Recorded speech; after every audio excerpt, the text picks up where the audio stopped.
Quiero empezar recordándoles un poquito el mensaje del pastor Carlos la semana pasada. El pastor nos habló que tú y yo, como cristianos, nos encontramos en una guerra que el diablo ha iniciado y que está determinado de obrar contra nosotros. Una guerra en la cual el diablo pretende desviarnos y destruirnos. Una guerra en la que tú y yo avanzamos cuando perseveramos en seguir a Jesús. Y para entender un poquito más el mensaje que vamos a estudiar ahora en el capítulo 14, quiero que traten conmigo de intentar transportarnos a la situación en la que se encontraban los primeros recipientes de la carta de Apocalipsis. Pónganse a pensar un poquito en cómo leyeron ellos, nuestros hermanos, los capítulos 12 y 13 del libro de Apocalipsis. Ellos estaban leyendo esta misma carta y ellos estaban viendo que el dragón estaba dedicado a perseguir a la iglesia del Cordero. Y ese mensaje para ellos era mucho más gráfico que para nosotros. Ellos no solamente estaban enfrentando tentaciones semejantes a las que tú y yo enfrentamos. No solo estaban enfrentando las ambiciones de su corazón como tú y yo las enfrentamos, sino que ellos, aunado a eso, estaban enfrentando presión y persecución de parte del Imperio Romano. A ellos, cuando se les decía que el dragón los estaba persiguiendo, ellos veían bien gráficamente a personas que estaban detrás de ellos tratando de convencerlos y persuadirlos para que dejaran su fe. Muchos de ellos morían en el proceso. Muchos de ellos se veían amenazados y estaban temblando ante la muerte inminente si decidían seguir a Cristo.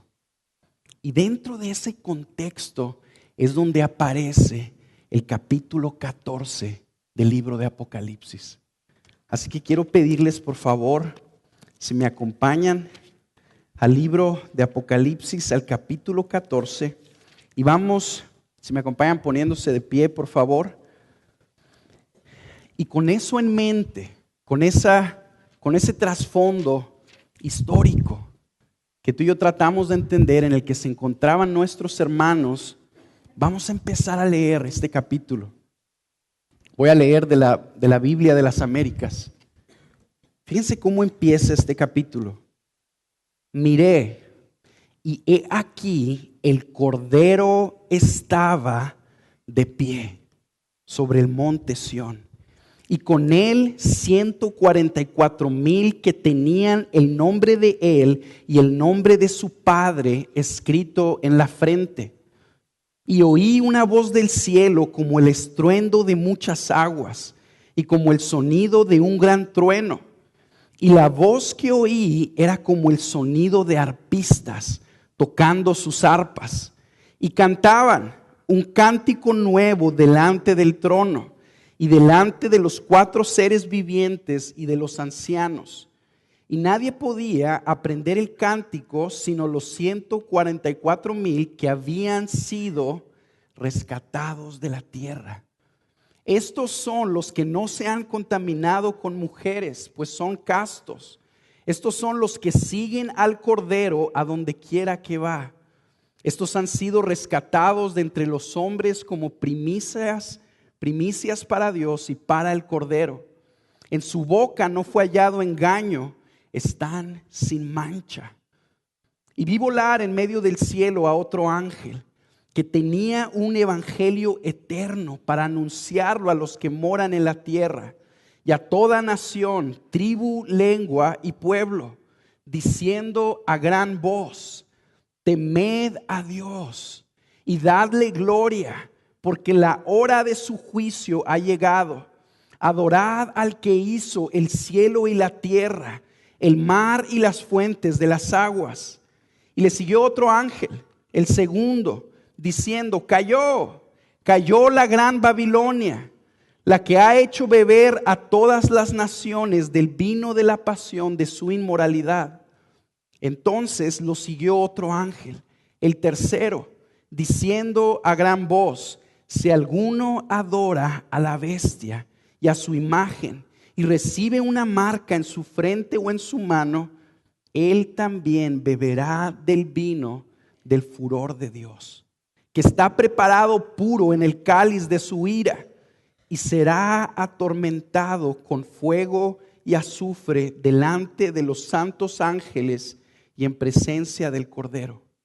Y el humo de su tormento asciende por los siglos de los siglos, y no tienen reposo ni de día ni de noche los que adoran a la bestia y a su imagen, y cualquiera que reciba la marca de su nombre.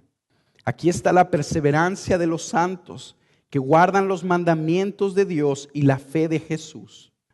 Versículo 13. Y oí una voz del cielo que decía: escribe, bienaventurados los muertos que de aquí en adelante mueren en el Señor. Sí, dice el Espíritu, para que descansen de sus trabajos, porque sus obras van con ellos. Y miré, y he aquí una nube blanca, y sentado en la nube estaba uno semejante al Hijo del Hombre, que tenía en la cabeza una corona de oro y en la mano una hoz afilada. Entonces salió del templo otro ángel clamando a gran voz al que estaba sentado en la nube: mete tu hoz y siega, porque la hora de segar ha llegado, pues la mies de la tierra está madura. Y el que estaba sentado en la nube blandió su hoz sobre la tierra, y la tierra fue segada. Salió otro ángel del templo que estaba en el cielo, que también tenía una hoz afilada. Y el otro ángel, el que tiene poder sobre el fuego, salió del altar y llamó a gran voz al que tenía la hoz afilada, diciéndole: mete tu hoz afilada y vendimia los racimos de la vid de la tierra, porque sus uvas están maduras. El ángel blandió su hoz sobre la tierra y vendimió los racimos de la vid de la tierra y los echó en el gran lagar del furor de Dios. Y el lagar fue pisado fuera de la ciudad, y del lagar salió sangre que subió hasta los frenos de los caballos por una distancia como de 320 kilómetros. Pueden tomar asiento.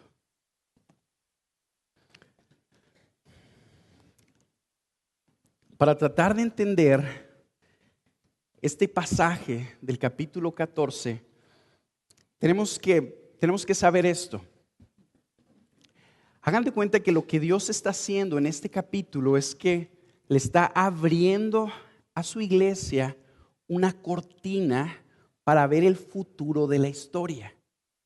En el capítulo 12 y 13 les habló de una guerra, y en este capítulo básicamente una de las cosas que está haciendo el Señor es que nos está diciendo cómo termina la guerra. Esa es la primera visión. Después, en la segunda visión, aparece el Señor dándole un mensaje a su iglesia, un mensaje que tiene un cumplimiento cierto. Y al último aparece otra visión del juicio final. Así que vamos a entrarle. Vean conmigo cómo en la primera visión, lo primero que la iglesia ve es al Cordero de pie. Al Cordero de pie. Ahí están ellos, enfrentando presión por todos lados para abandonar a Jesús, temiendo por sus vidas para no seguir a su maestro. Y el Señor les dice: mira, quiero que veas cómo se acaba la historia. Y al final de la historia, el Cordero está de pie. Y eso lo que está comunicando es que al final de todo, al final de la guerra, el Señor obtiene la victoria. Jesús triunfa sobre la guerra. Derrotó a Satanás una vez, lo echó a la tierra, Y Satanás empieza a pelear contra su iglesia tratando de destruir la obra de Dios, pero al final de todo, el Cordero sale victorioso. En una guerra, el único que termina de pie es el vencedor. Aquellos que pierden o están muertos o están hincados pidiendo misericordia y sometidos. Y aquí está el Cordero de pie victorioso en el monte Sión. Y no está solo, sino que junto con él está su trofeo. Así como cuando anteriormente los reyes que iban a la guerra, cuando ganaban una guerra, regresaban con un botín tremendo del pueblo al que habían derrotado. Aquí se ve que el Señor está con su trofeo también. Y ese trofeo es su iglesia, los 144,000. Recuerden cómo nos explicó el pastor Carlos hace varias semanas que el número 144,000 es un símbolo. No representa un número exacto de personas que estaban acompañando al Cordero, a Jesús. Representa plenitud. Lo que está queriendo decir es que cuando el Cordero vence en el último día, toda su iglesia, la plenitud de su iglesia está con él. Cada uno de sus escogidos está ahí. No se perdió ni uno de ellos. Lo que eso nos está comunicando es que al final de la guerra el Cordero triunfa, no solo venciendo al enemigo, sino salvando a su iglesia también, rescatando a cada individuo, cada persona que puso su fe en él y en arrepentimiento le entregó su vida. Al final de la historia está con él. Y ahí están todos. Tratando de comparar esta imagen con la imagen de un ejército. Si decimos que está todo el ejército ahí con Jesús, quiere decir que no hubo ninguna baja. Quiere decir que ninguna persona se perdió. No hubo ninguno solo que fuera derrotado. Y la iglesia, estos 144,000, están haciendo algo bien tremendo. Y lo que están haciendo es que están alabando al Cordero. Quiero que lo vean conmigo. Fíjense el versículo 2. Y oí una voz del cielo, como el estruendo de muchas aguas. ¿Dónde escuchamos tú y yo anteriormente eso? ¿Se acuerdan? Sucedió en el capítulo 1. Cuando Juan está describiendo a Jesús en su trono, en su gloria. Y Juan dice que la voz de Jesús era como el estruendo de muchas aguas. Y aquí se nos está diciendo que hay otra voz, también como el estruendo de muchas aguas. Pero ve de quién es esa voz. Continúa leyendo conmigo, por favor, en el versículo 2. Y oí una voz del cielo como el estruendo de muchas aguas y como el sonido de un gran trueno. Y la voz que oí era como el sonido de arpistas tocando sus arpas. Y cantaban un cántico nuevo delante del trono y de los 4 seres vivientes y de los ancianos. ¿De quién era esta voz ahora? De la iglesia, de los 144,000 que estaban alabando de una manera potente a Jesús. Fíjate lo que eso quiere decir. Lo que quiere decir es que el Señor, cuando obtiene la victoria, transforma a su iglesia también y la convierte en una iglesia con una voz tan potente como la suya.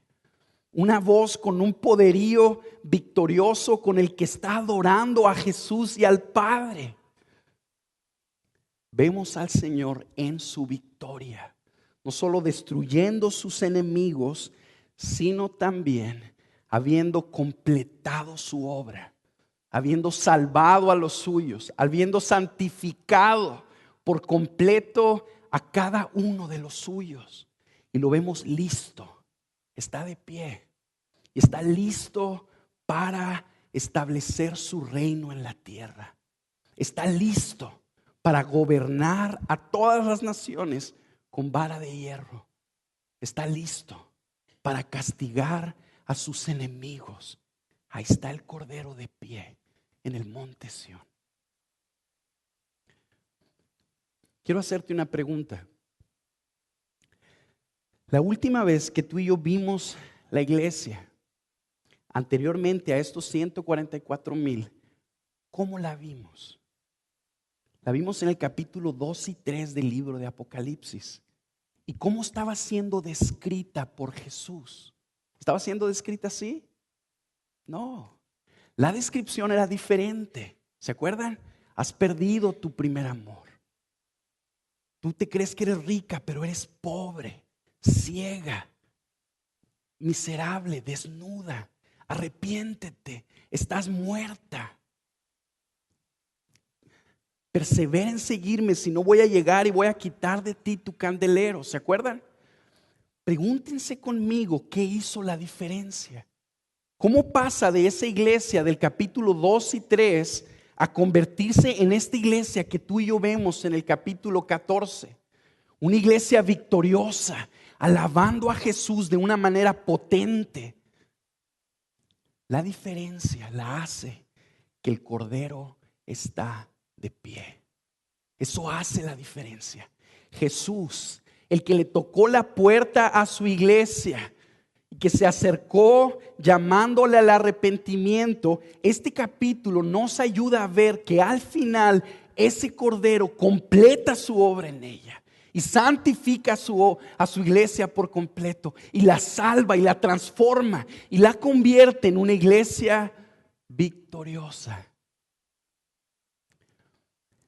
Quiero bien rápido decirte algo a ti. No sé cuál sea tu situación ahorita. No sé cómo te encuentres en tu lucha contra el pecado. No sé cómo estés en tu caminar con Dios. A lo mejor tú ahorita analizas tu vida y dices, ¿sabes qué? Mira, mi vida no podría ser descrita como la de un cristiano victorioso. No podría ser descrita como la de una persona que está alabando al Señor con una voz potente, como la que vemos aquí. El Señor te está dando esta visión para decirte cómo va a ser el final de la historia para ti.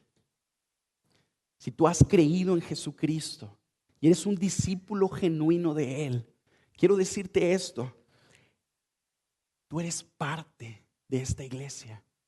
Y al final de la historia, al final de la guerra, tú estarás ahí con el Cordero, alabándolo de una manera potente por su obra en ti. Eso nos recuerda a un versículo en Filipenses, en primera de Filipenses 1:6, que dice: estoy persuadido de esto, dice Pablo, que el que comenzó en ustedes la buena obra, la perfeccionará hasta el día de Jesucristo. Y aquí vemos la obra perfeccionada.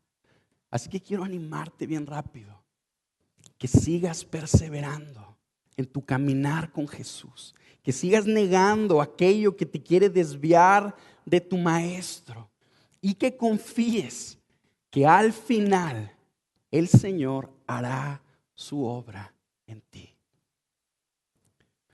En los siguientes versículos, después de esta imagen, vemos una descripción de la iglesia. Y vemos como si tuviera como 4 características principales. Se las voy a leer bien rápido.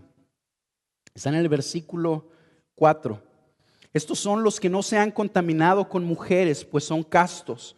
Estos son los que siguen al Cordero a donde quiera que va. Estos han sido rescatados de entre los hombres como primicias para Dios y para el Cordero. Ahí se está describiendo cuál es la condición de esta iglesia victoriosa al final. Y antes de analizar bien rápido estas 4 características, quiero decirles esto. Es importante que tú y yo entendamos que estas características es una descripción de la iglesia que representa el resultado de su convivencia con Jesús.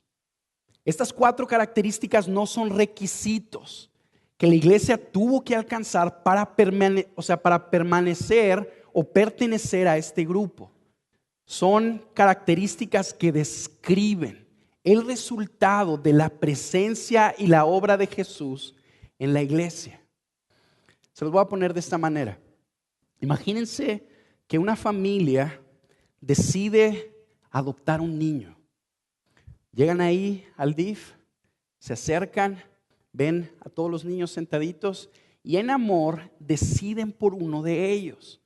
Decidieron adoptarlo simple y sencillamente porque lo amaron. Y una vez que lo adoptan, se lo llevan a su casa. Ya está en la casa conviviendo con los padres. El niño trae muchos vicios, muchas cosas que se necesitan corregir. Y los padres de familia empiezan a trabajar con el niño y lo educan. En unos años, este niño ya está más grandecito, la gente empieza a conocerlo y se dan cuenta que el niño tiene muchas virtudes. Es un niño bien educado, es un niño bien respetuoso, es un niño bien trabajador.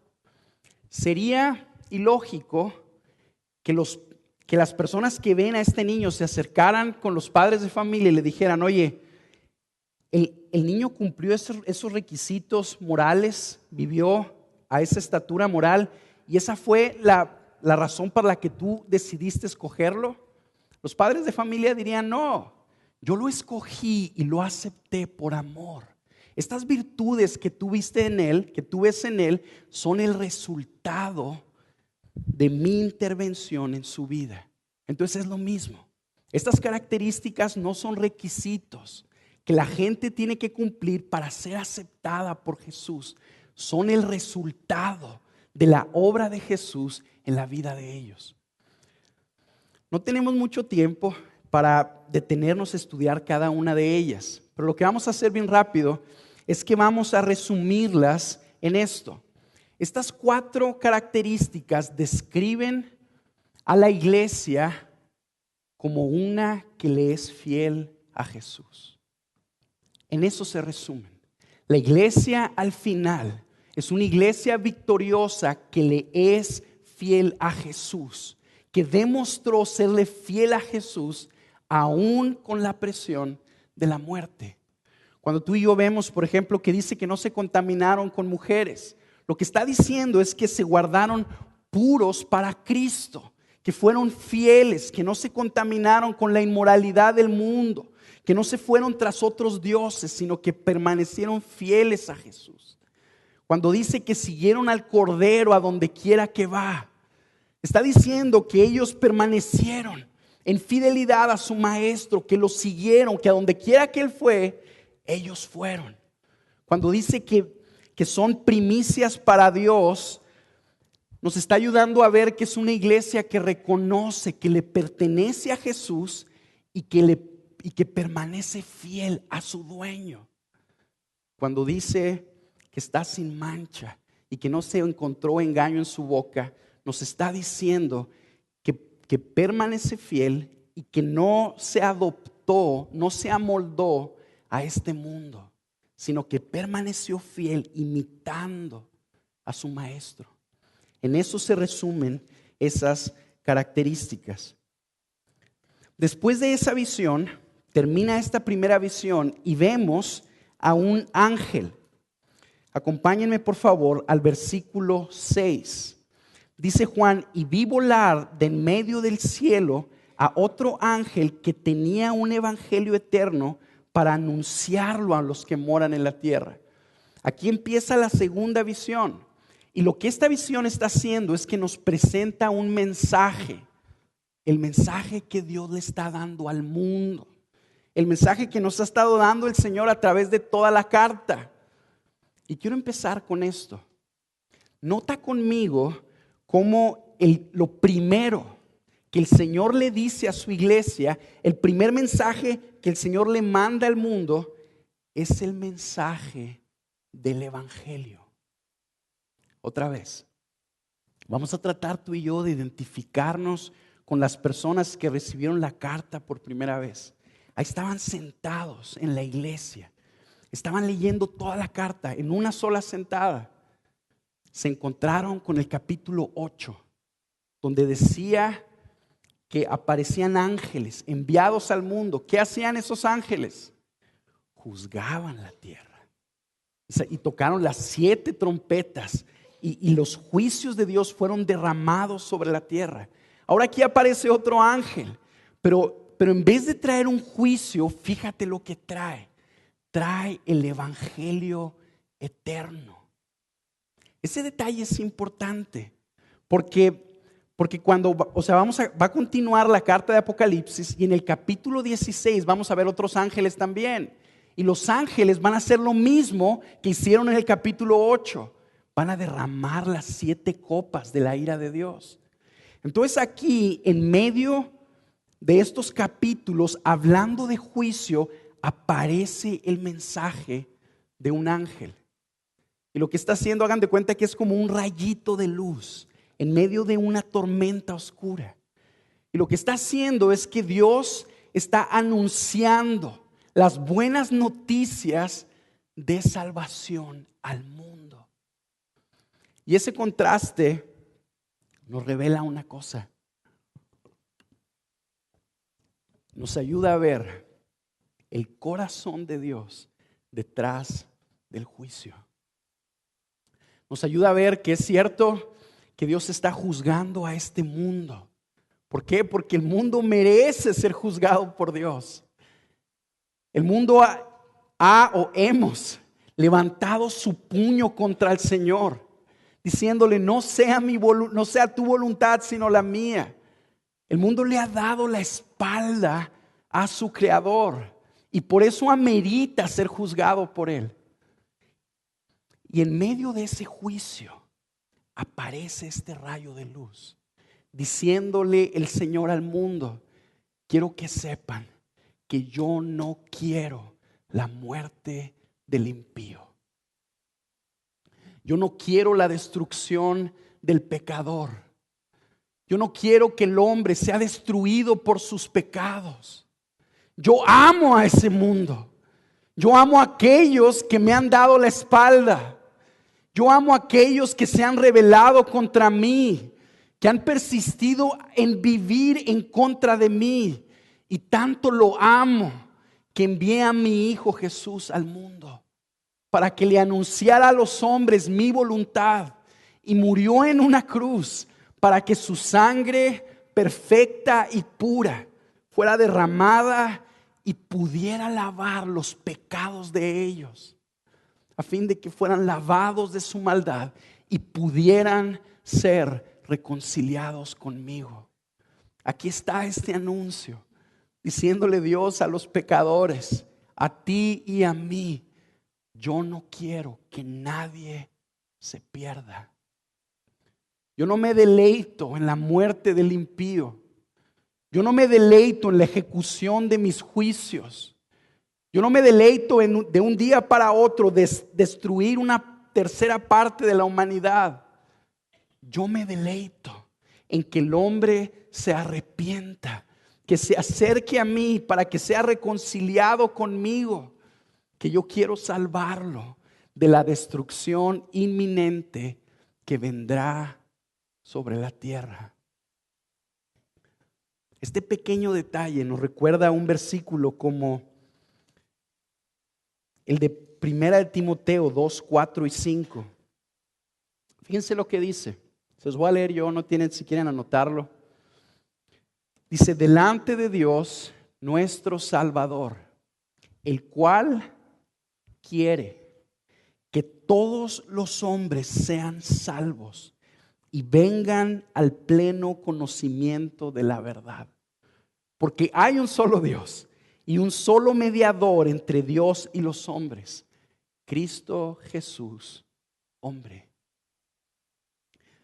Este rayito de luz, hagan de cuenta, como que representa un tiempo de amnistía, donde el rey está gritándole a los pueblos y diciéndole: ¿saben qué?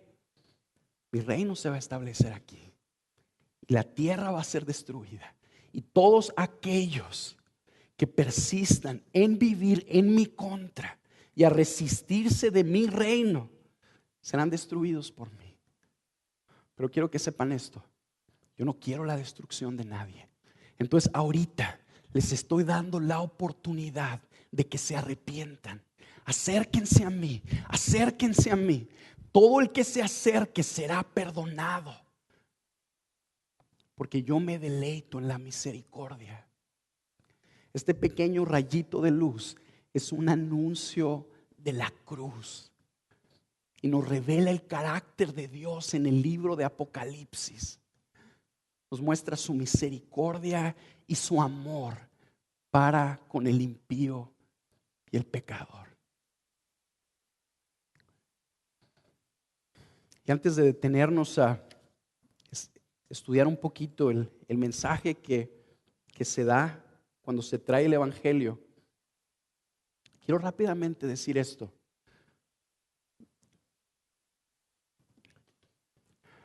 Yo sé que muchos de ustedes que están aquí han escuchado este mensaje por mucho tiempo. A lo mejor lo escuchaste desde niño. A lo mejor tu familia ha persistido en presentarlo delante de ti. Y tú simple y sencillamente ves esto como, bueno, pues estas personas quieren que mi estilo de vida cambie. Te están llamando tus familiares a seguir a Jesús.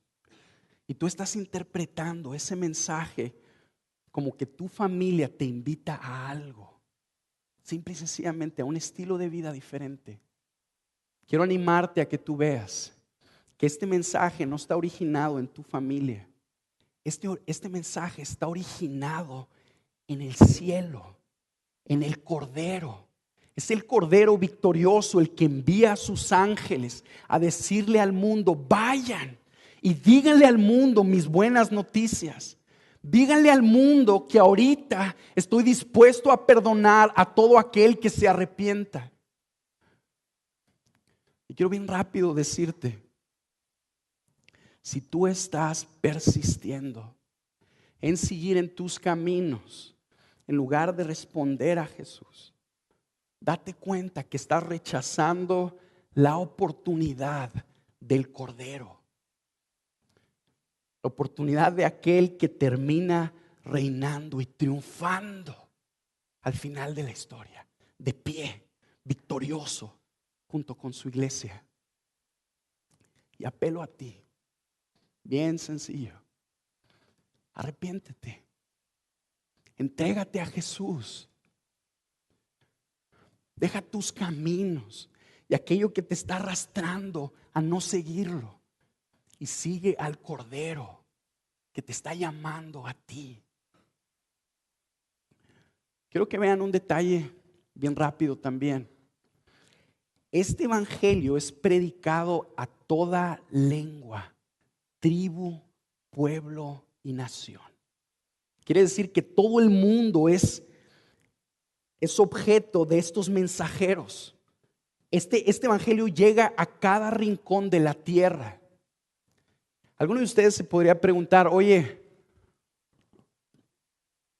¿por qué el mensaje de Jesús va a ser anunciado a todo el mundo? ¿Por qué?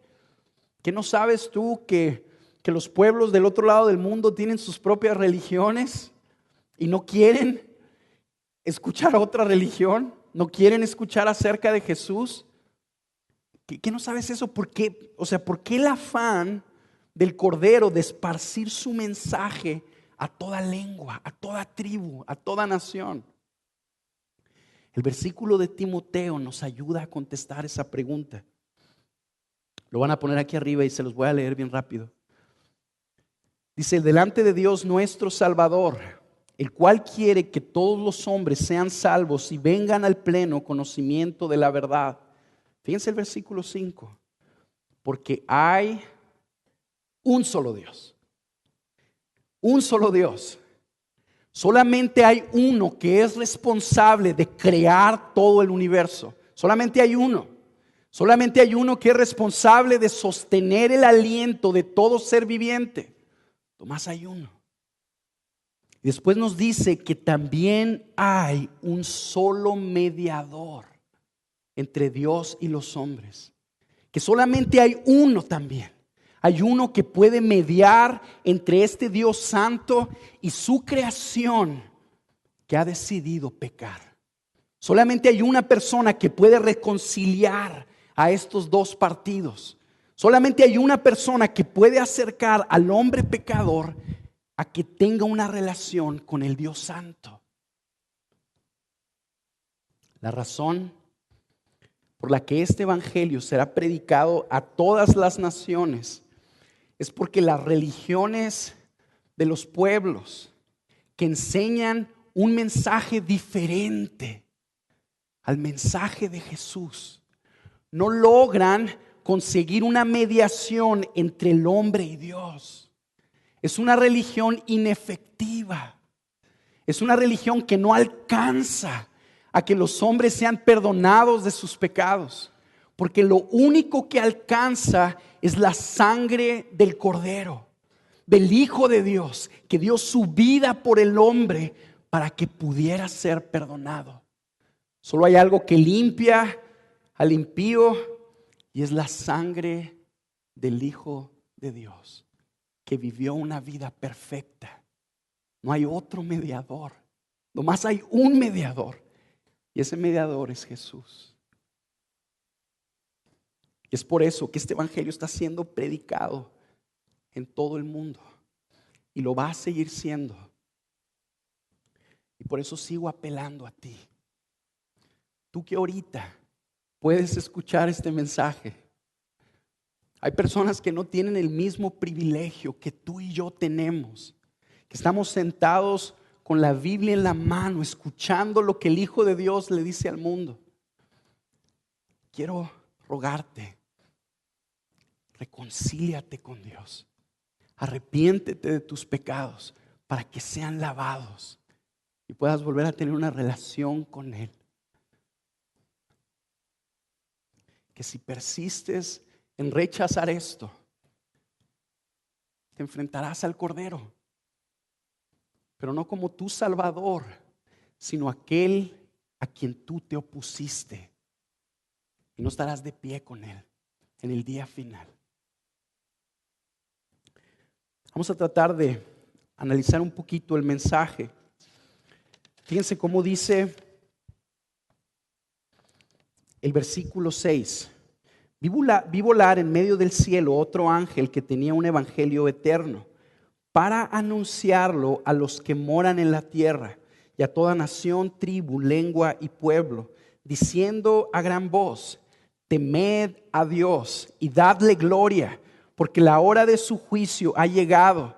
Adorar al que hizo el cielo y la tierra, el mar y las fuentes de las aguas. El Señor está llamándole al mundo. Yo quiero que la creación me tema. Yo quiero que la creación me dé gloria. Yo quiero que la creación me adore.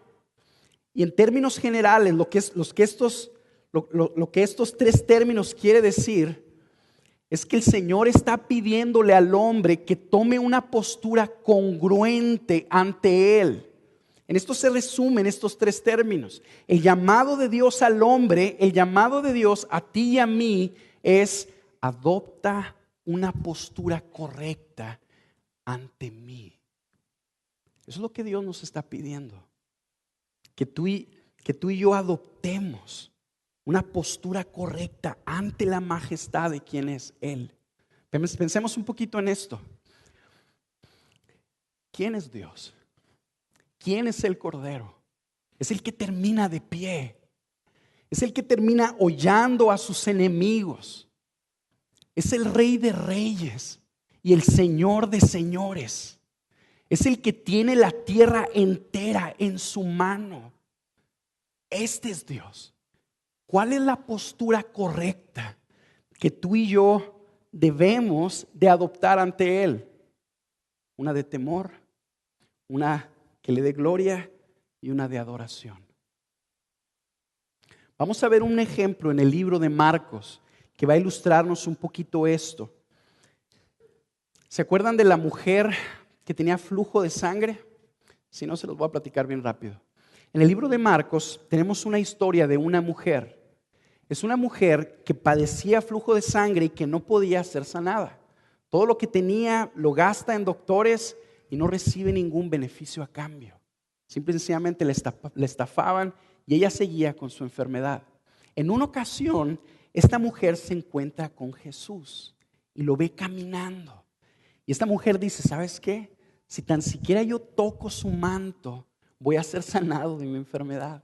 Entonces se acerca esta mujer sin pedirle permiso a nadie, sin pedirle permiso a Jesús, y toca el borde de su manto. Y en el instante, esta mujer es sanada de su enfermedad.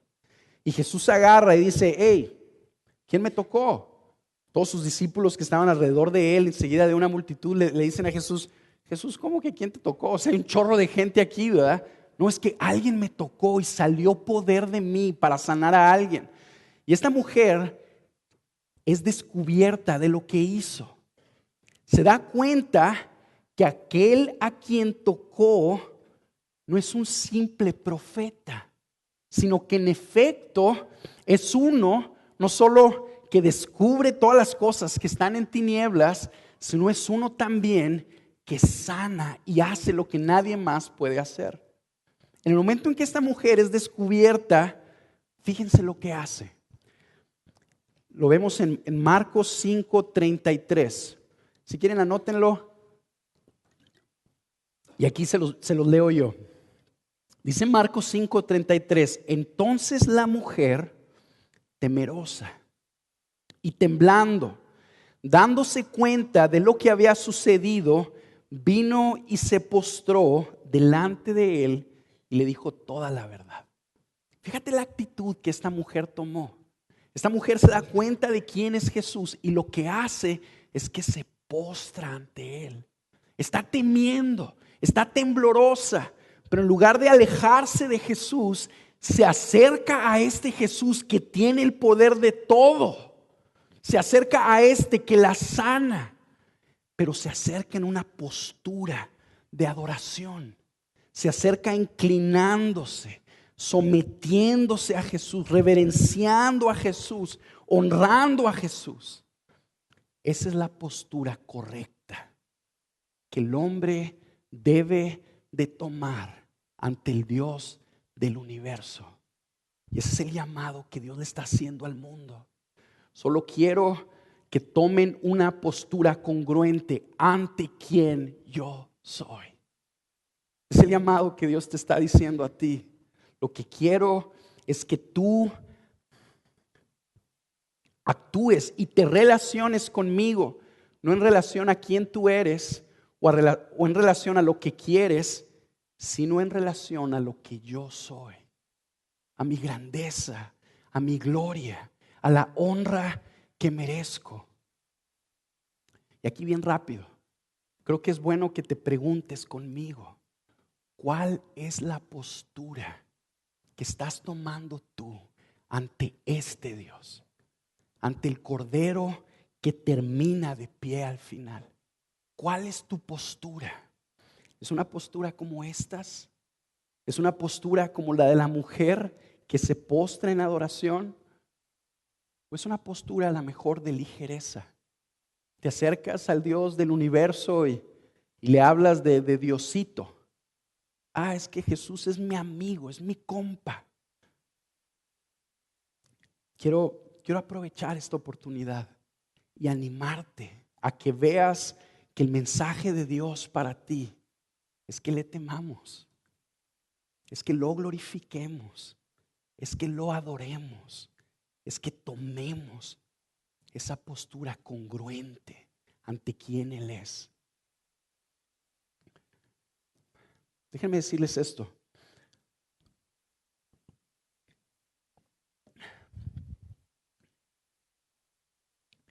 Es fácil, hermanos. Es fácil que ustedes y yo trivialicemos a este Dios.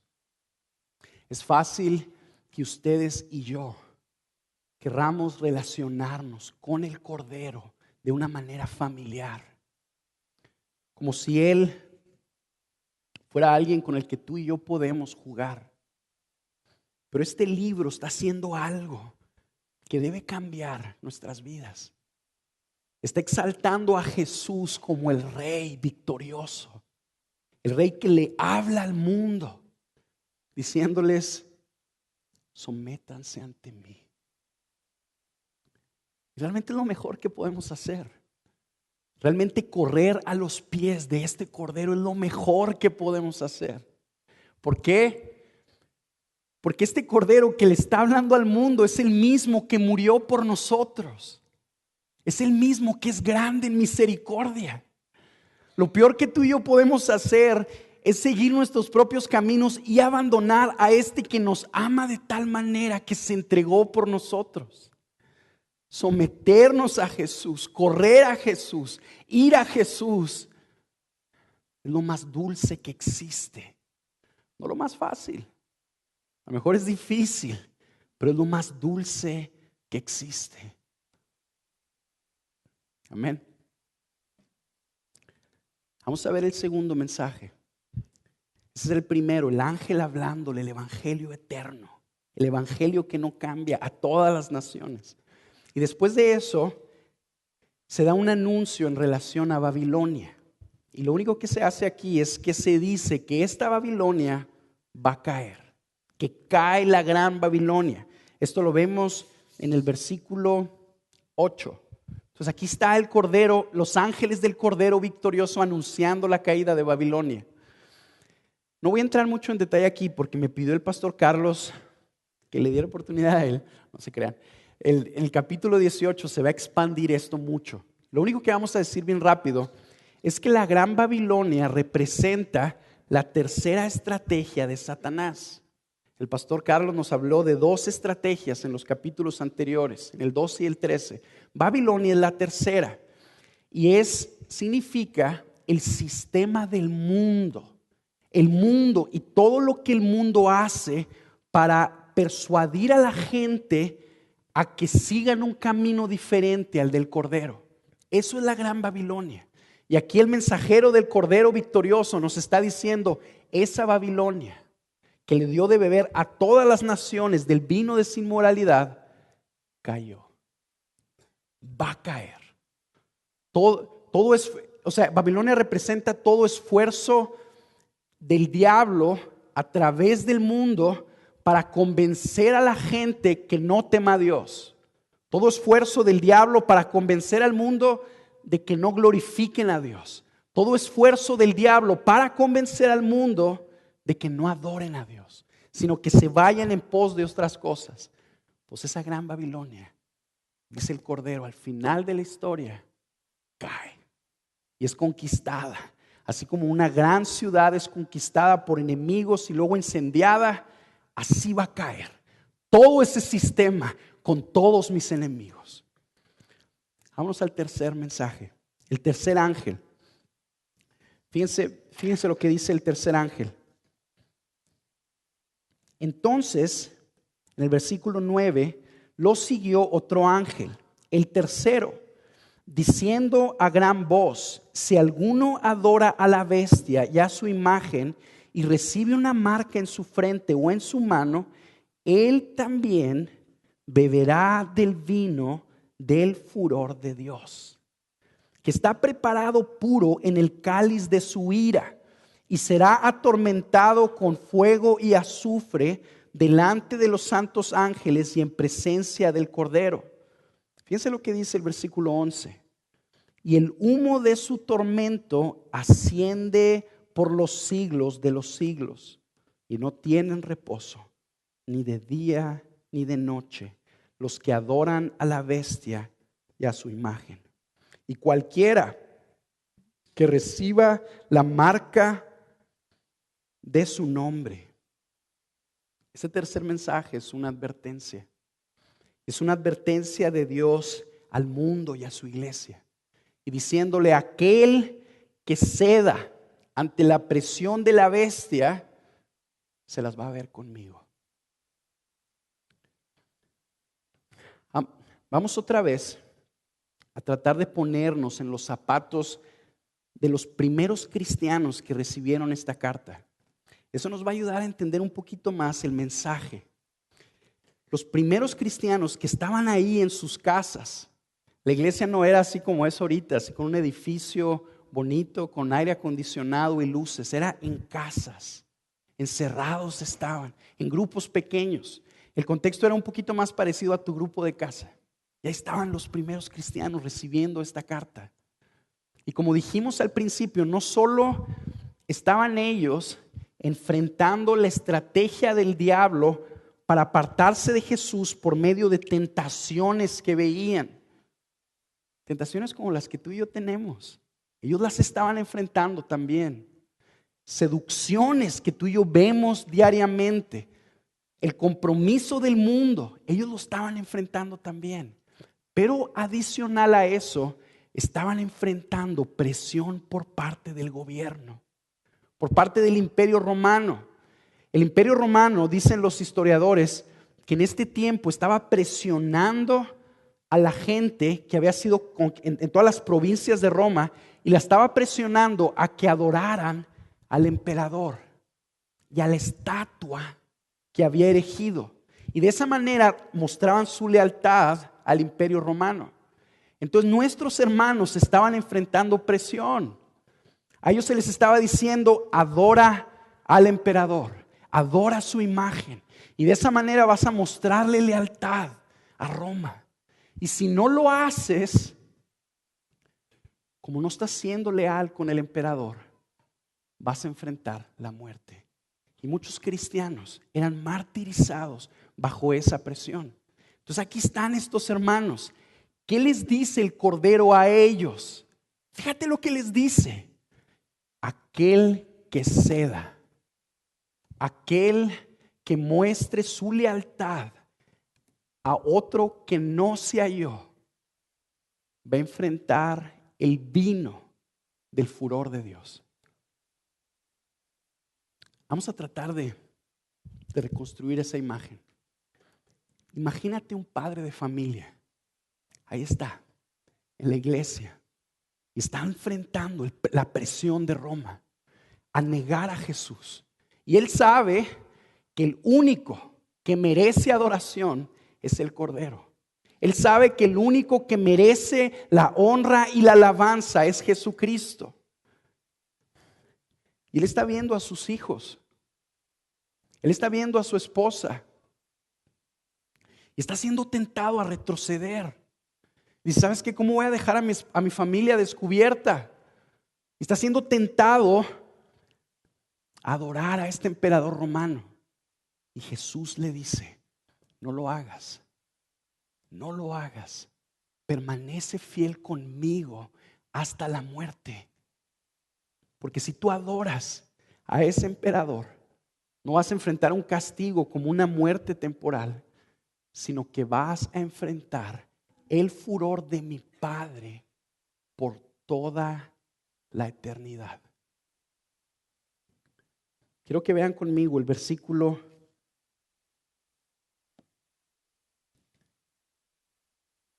11.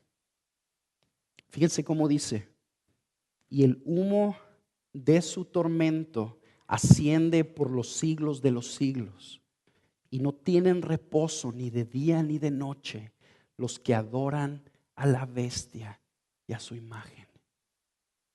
Fíjense lo que Jesús está haciendo. Aquellas personas que adoren a otro que no se halló van a ser atormentados junto con mis enemigos y van a recibir el castigo de mis enemigos. Ese castigo es un tormento que aquí la Escritura lo compara con el fuego y dice que es un tormento que dura por toda la eternidad. Fíjense cómo dice que no hay reposo para estas personas ni de día ni de noche, y que el humo del tormento es por los siglos de los siglos. Cualquier persona en su cabalidad podría describir aquí a Jesús como insensible. ¿Cómo es posible que Jesús le diga eso a un padre de familia? Qué insensible, qué incomprensible. ¿Por qué es que el Señor está haciendo eso? Aquí es donde nos sirve recordar el capítulo 12 y 13, ¿verdad? Y nos ayuda a ver que la bestia que se estaba manifestando para nuestros primeros hermanos en la forma de un emperador romano era simple y sencillamente una figura que a Satanás estaba adoptando. Entonces lo que Jesús está diciendo es, todo aquel que no me adore a mí está adorando a Satanás. Todo aquel que no me adore a mí está adorando a mi enemigo. Todo aquel que no me tema a mí y me dé gloria a mí está temiendo a mi enemigo, dándole gloria a mi enemigo y sometiéndose a mi enemigo. Esto nos recuerda una de las palabras de Jesús en los evangelios, que dijo: el que no esté conmigo está contra mí. Fíjense la postura radical de Jesús.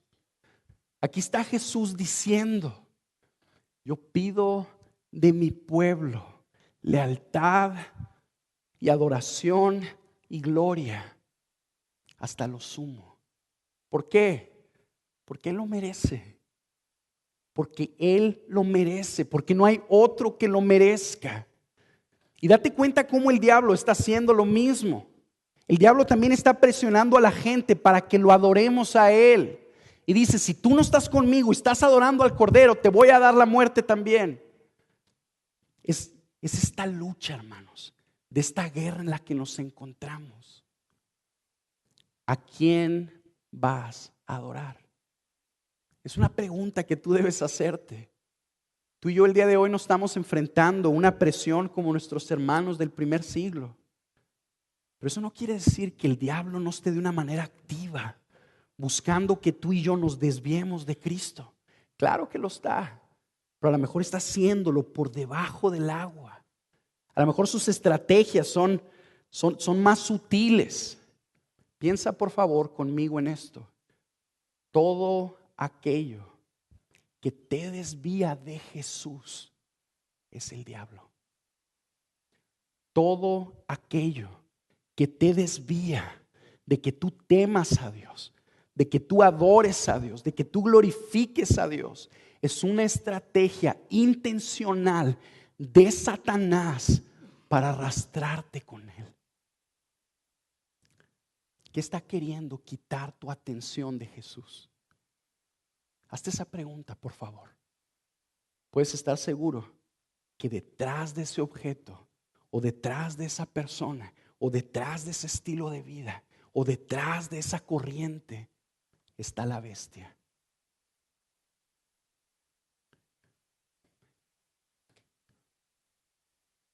Imagínense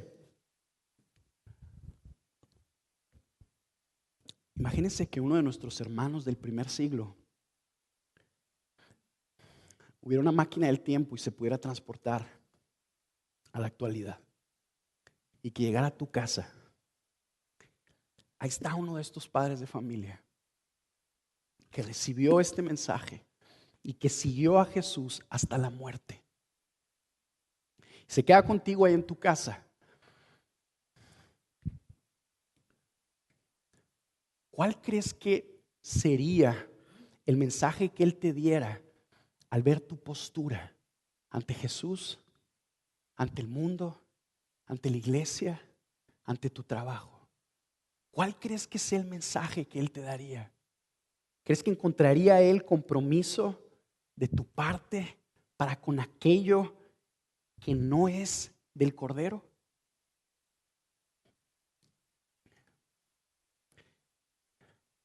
A veces me pongo a pensar que es bien fácil para nosotros como iglesia, recibir este efecto de la corriente del mundo, donde se está trivializando aquello que ofende a Dios. Yo me acuerdo que una vez estaba platicando con un tío y yo le decía que estaba soltero y que quería guardarme para mi esposa. Y que ahí iba, le decía: estoy batallando, pero ahí voy. Y mi tío me acuerdo que me dijo: oye, pues no te preocupes, no tienes por qué batallar, ¿verdad? Si tú quieres descargar tus deseos sexuales con alguna persona, puedes hacerlo.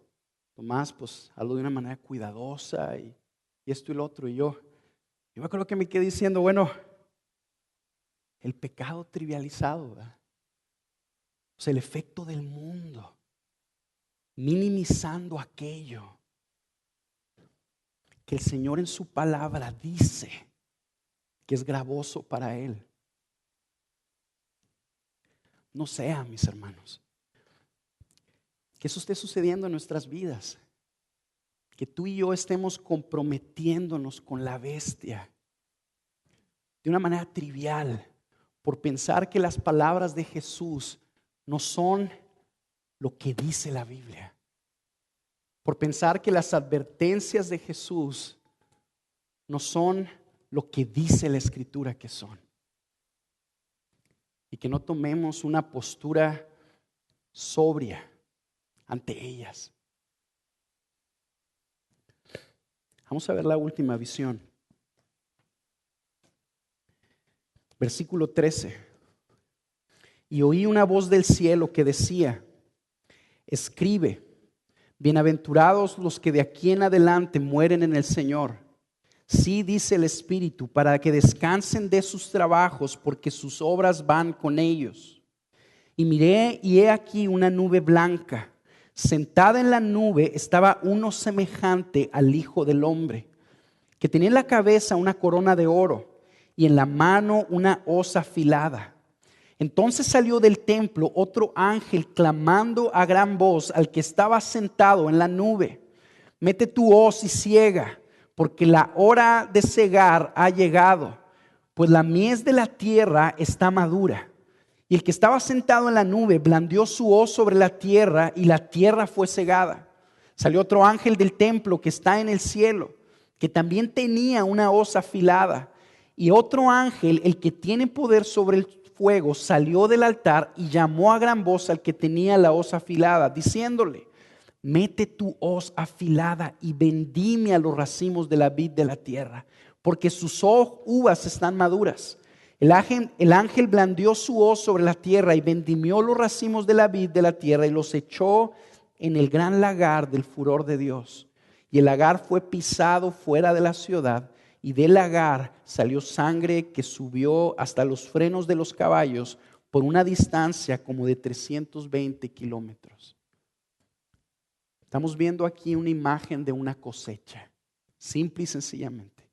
Esta cosecha representa el juicio final, la hora final. Cuando este cordero victorioso que estaba de pie sobre el monte Sión manda a sus ángeles al mundo a que ejecuten su juicio. Dice la Escritura que toda la humanidad, si se fijan en esta visión, en la siega se arman dos grupos. Uno de esos grupos es la mies, y en el otro de esos grupos son los racimos de la vid, las uvas. El Señor ciega la tierra, manda a sus ángeles y convoca a toda la humanidad. Toda la humanidad no solo que está de pie el día de hoy viviendo, sino a toda la humanidad que ha pisado este mundo. Toda la humanidad que se le ha concedido respirar, y van a estar delante del Cordero. Y se hacen dos grupos diferentes.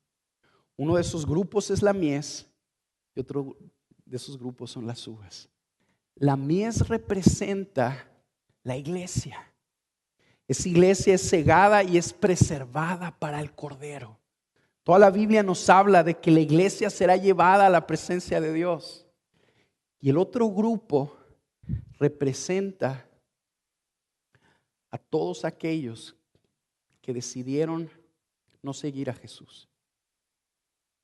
Bien sencillo. Todos aquellos que decidieron no seguir a Jesús. Nos dice la visión que ese grupo es cegado y que esas uvas son llevadas al lagar del furor de Dios. Y utiliza palabras bien gráficas para describir qué es lo que sucede. Y dice que son pisoteados, que esas uvas son pisadas y que del lagar de Dios fluye sangre, como de una distancia de 320 kilómetros, más o menos de aquí a Chihuahua, capital. Chihuahua capital son más o menos 340 kilómetros. Imagínate, fluye sangre hasta allá, a una profundidad que llegaba hasta los frenos de los caballos, como hasta el hombro de un hombre. Ese es el efecto que sucederá en el juicio final. Y aquí está el Cordero anunciándolo.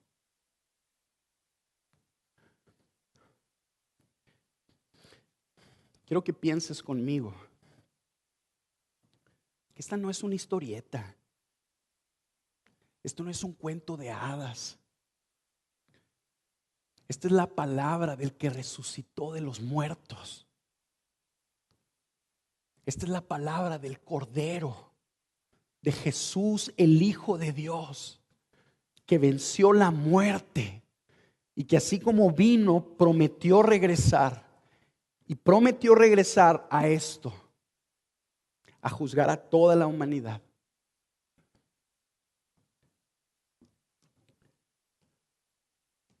Es una realidad inminente. Quiero preguntarte si tú vives consciente de esto. ¿Vives consciente de que esto va a suceder?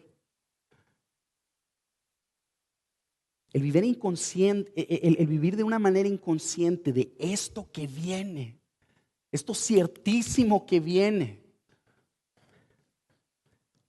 Es como nos decía el pastor Carlos la semana pasada, ignorar que algo te está haciendo daño y continuar en ello pensando que eres Superman y que nada te va a pasar. Pero aquí está el Cordero victorioso poniéndolo delante de nosotros, diciendo, este es el final. Por favor, piensa cuál es tu actitud ante el juicio final.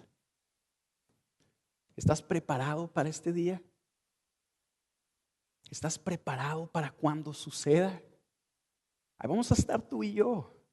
Eso es cierto, eso es seguro.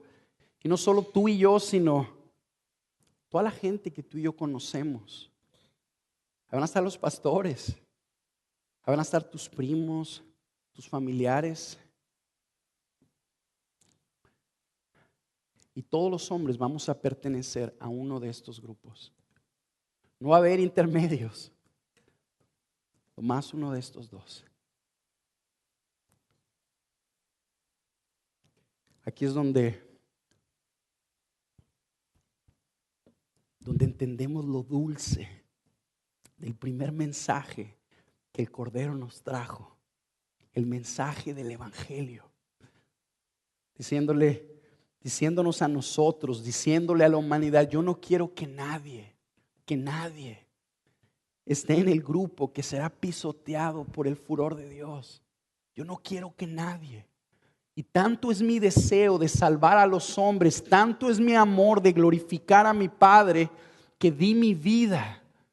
Y yo derramé mi sangre por aquellos cuya sangre va a ser derramada por Dios mismo.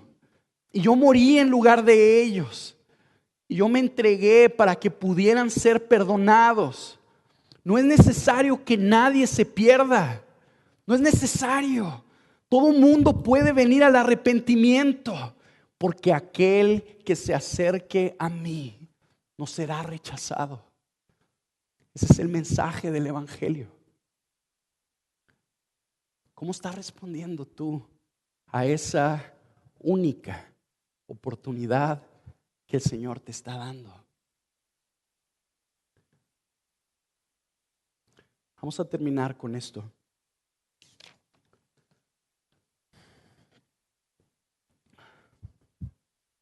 El Señor le da este pasaje a su iglesia. Es el capítulo 14. Fue después al capítulo 12 y 13 y antes del 15 y el 16.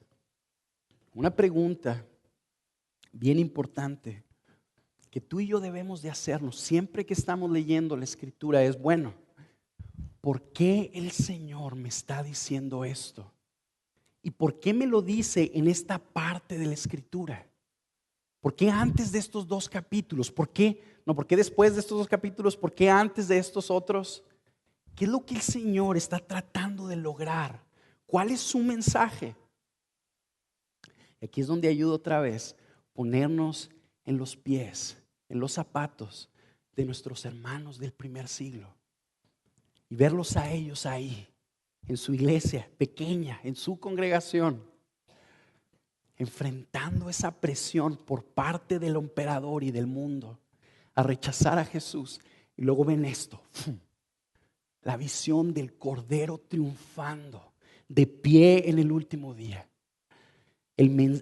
Los mensajeros del Cordero hablándole al mundo que tomen una postura correcta ante Él. Y la visión del juicio final. ¿Por qué? La clave la tenemos en el versículo 13. Acompáñenme, por favor. Versículo 13. Y oí una voz del cielo. Es más, vamos a leer desde el 12. Aquí está la perseverancia de los santos que guardan los mandamientos de Dios y la fe de Jesús. Y oí una voz del cielo que decía: escribe, bienaventurados o felices, tremendamente felices, los muertos que de aquí en adelante mueren en el Señor. Felices, felices, bienaventurados los que permanecen en fidelidad a Jesús y que enfrentan la ira del emperador y del mundo. Felices para que descansen de sus trabajos, porque sus obras van con ellos. Imagina ese padre de familia escuchando eso y diciendo: si vale la pena seguir a Jesús, si vale la pena perseverar hasta el final, si vale la pena negar estas pasiones que consumen mi alma, si vale la pena dejar aquello que amo por este Cordero glorioso que terminará de pie en el día final, si vale la pena. Porque aquí mi Salvador me está diciendo que aun si muero por Él, terminaré siendo feliz. Y eso los animaba a perseverar. Ellos persistían. Y quiero animarte con esto. Esta visión, mis hermanos, estas 3 cosas representan para nosotros el final de la guerra. El final de la historia. Y el Señor nos está diciendo: pon tus ojos en el final. Pon tus ojos en cómo acaban las cosas. Ve cómo yo voy a completar mi obra en ti. Ve cómo yo voy a salvar a los míos. Ve cómo lo que yo digo se va a cumplir en efecto. Ve cómo en efecto el día del juicio final se acerca. Y si tú y yo permanecemos viendo esa visión, eso va a ser usado por Dios para que tú y yo podamos perseverar hasta el final. Venga lo que venga. Suframos pérdida o bendición. ¿Por qué? Porque el Cordero al último termina de pie. El pastor Carlos terminó el mensaje de la semana pasada diciéndonos que es importante que tú y yo, en lugar de escuchar la voz de nuestro corazón, le hablemos a nuestro corazón. ¿Se acuerdan? ¿Qué es lo que tu corazón te está diciendo? Estas son mentiras. No es cierto que las cosas van a terminar así, son fábulas. ¿Qué te está diciendo tu corazón? Este capítulo es un ejemplo de lo que tú y yo debemos de decirle a nuestro corazón. El Cordero al final va a triunfar. Y quiero animarte a que tú se lo digas y te hables a ti mismo. Y cuando estés enfrentando esa tentación y esa presión del diablo en la forma que venga a tu vida, háblale a tu corazón y dile: el Cordero va a cumplir su obra en mí. El Cordero va a triunfar. El Cordero va a salvar a los suyos. Él estará de pie. Su mensaje se va a cumplir. El juicio final se acerca. Y vas a ver que el efecto de esa verdad que va a tener en ti va a ser el mismo que tuvo en nuestros primeros hermanos que escucharon esta carta y que perseveraron hasta el final y que temieron y honraron y glorificaron a Dios en medio de una amenaza inminente. Eso va a pasar en ti y en mí también.